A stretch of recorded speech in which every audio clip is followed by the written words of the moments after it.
আজকে Lenovo B50 একটা laptop আসে নো পাওয়ার রেখেছে। এটাই পাওয়ার দিলে দেখলাম যে 60-70-এর মতো লোড নিচ্ছিল সাথে সাথেই। তো এটা ইন্ডিকেট করে মূলত যে মাদারবোর্ডে হয়তো বা কোথাও কোনো শর্টিং আছে। আর দেখলাম যে পাওয়ার বাটনে কোনো রেসপন্স করছিল না, মানে এটার কোনো সেন্স নাই। তাই আমি মাদারবোর্ডটা বডি থেকে আলাদা করে ফেলি। আলাদা করার পর আমি প্রথমেই যেটা করব, দেখব যে মাদারবোর্ডের কোথাও কোনো শর্টিং আছে কিনা। আমি মাদারবোর্ডে মাল্টিমিটার লাগিয়ে চেক করা শুরু করে দিই প্রত্যেকটা ফেজ। আর ইনপুট সেকশনটাও দেখলাম যে কোথাও কোনো শর্টিং নেই। তো এরপর আমি মাদারবোর্ডটায় পাওয়ার লাগিয়ে দিলে দেখলাম যে আমার 3B রেগুলেটরের যে আইসিটা এটা মূলত হিট আপ করছে। টেকনিশিয়ান ভাই যারা আমার ভিডিওটা দেখছেন, আপনাদের জন্য প্রশ্ন হচ্ছে এই 3B রেগুলেটর আইসি কী কারণে হিট আপ করতে পারে সেটা কমেন্ট বক্সে জানিয়ে যাবেন।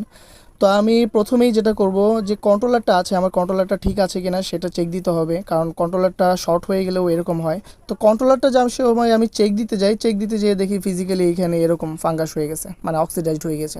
সার্কিটটা আমার একদমই নষ্ট হয়ে গিয়েছে এই জায়গাটা। তো আমি থিনার দিয়ে যে সময় ক্লিন করতে যাই ব্রাশ দিয়ে, দেখলাম যে একটা রেজিস্টারও উঠে গেল সাথে সাথেই। তো এখন কি করতে হবে, এই সার্কিটটা আমাকে বানাতে হবে। তো আমি ডায়াগ্রাম থেকে কনফার্ম হয়ে নিলাম যে এখানে একটা 16.5 একটা রেজিস্টার বসবে।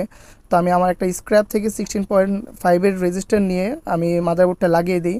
তো পরবর্তীতে পাওয়া দিলে দেখতে পাচ্ছেন যে 14 মতো লোড নিচ্ছে, আগে যেরকম 60-70-এর মতো লোড নিচ্ছিল। তো আমি ট্রিগার করে দেখলাম যে বোর্ডটা অন হচ্ছে। তো এরপর আমি মাদারবোর্ডটা পুরোটা বডিংয়ে ফিটিং করে ফেলি। ফিটিং করার পর পরবর্তীতে সব কিছু চেক দিলাম, দেখলাম যে এভরিথিং সব কিছু ঠিক আছে।